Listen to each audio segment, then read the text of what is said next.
Sorry, it's been a while since I've uploaded, but today I will be making some samosa dough. So in this,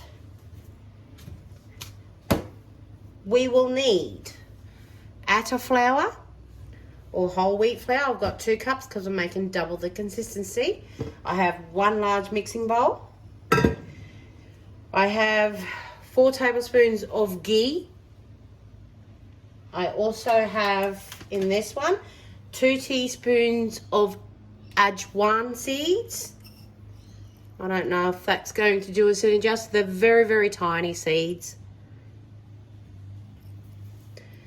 And if you get them from the Indian grocery store, so that's what you're looking for, is the ajwain seeds, or ajwain, or however you want to pronounce it.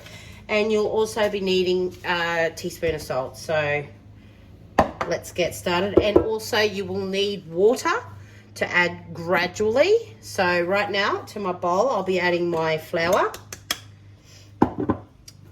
my ajwain seeds, and then I'll be adding a good teaspoon of salt.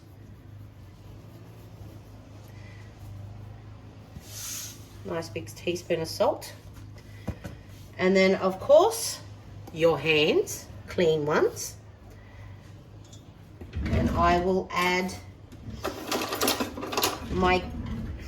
just mix that around a bit so it all incorporates in the flour. If you want to make a smaller batch, then that's okay, you can do that. Just add less. I'm just making double the batch, so I'm just putting my ghee in here right now. So what I'm going to be doing, just take the ghee off there, is I'm actually going to incorporate the flour with the ghee. So be prepared, your hands will get dirty. Well, not dirty, but you know, gluggy with flour and the ghee, which is Indian cow's milk oil. You can pick all that up from the Indian grocery store as well. So if you ever had the samosas and you know you're wondering what those little black specks are, or you know that they've got that certain taste to it, that's your ajwain seeds. So I'm just, as you can see, I'm just mixing it, crumbling it. I get some water, and then I'll slowly add my water bit by bit, lukewarm or cold water either.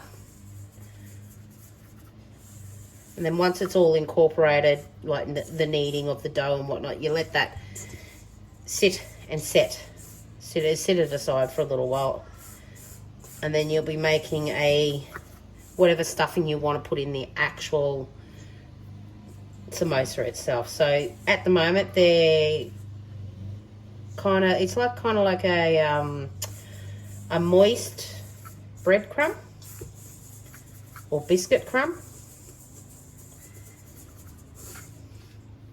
Let's see how, like, if I pick it up, it's just going to be like this. So you'll need to add water to it to make it form the actual dough ball. So let's get some water. I've got about a half a cup water to start off with. So I'm going to add my water bit by bit. And then you start incorporating the water and mixing it through. You can do this in the mix master, but it's probably best if you do it with your hand. It won't give you a workout with your hands, and 2, you can control the consistency of the way you want it, or the way you'd want your dough to be. Now I'm just adding bits of water here and there. That's out of a half a cup, so I may use the half a cup, I may use more, I may use less, just depends on how the dough turns out. So like if you have like a potato curry left over or something like that, and you want to eat it again the next day, and you wonder, I've got a little bit left in the fridge as a leftover.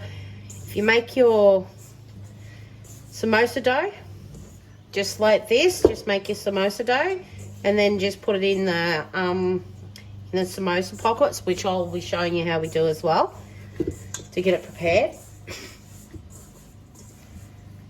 See how it's forming nicely?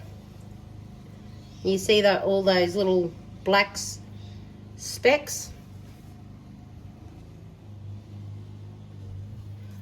That's what you need. So I'm just incorporating about a half a cup of water.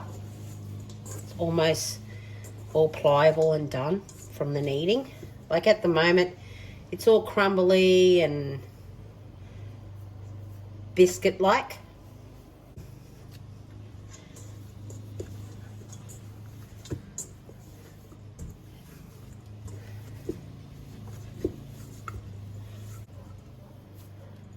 And it form into a dough ball.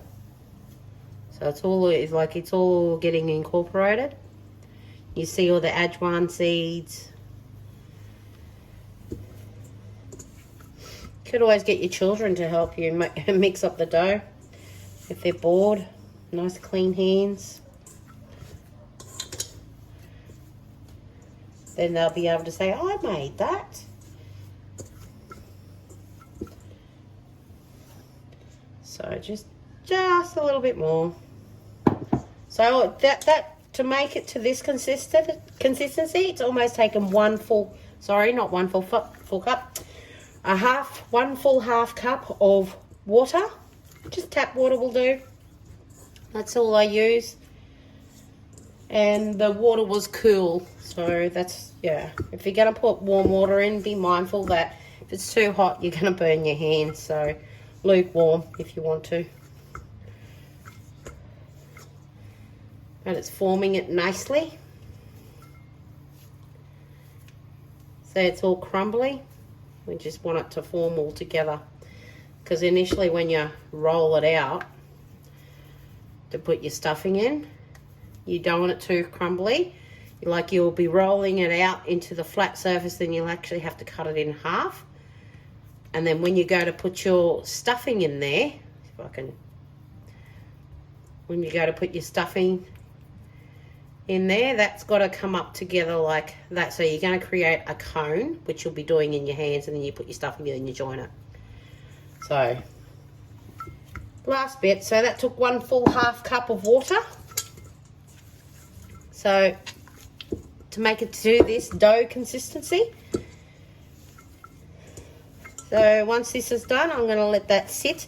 I'll cover it and then we'll let it sit and rest, and then I'll make a dry potato curry.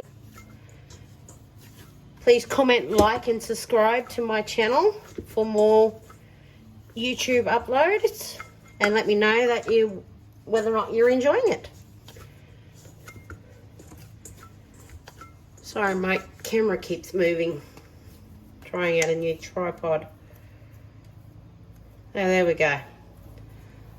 It's a good consistency to me, to my liking. So just form that into a little ball. It's all the ghee on my hands. That's the ghee that you put in there. So you can deep fry these, shallow fry, deep fry. Because all you'll be cooking, because like if you cook your curry or whatever you had the night before, that's already cooked. It's the actual dough pastry that you'll be cooking. So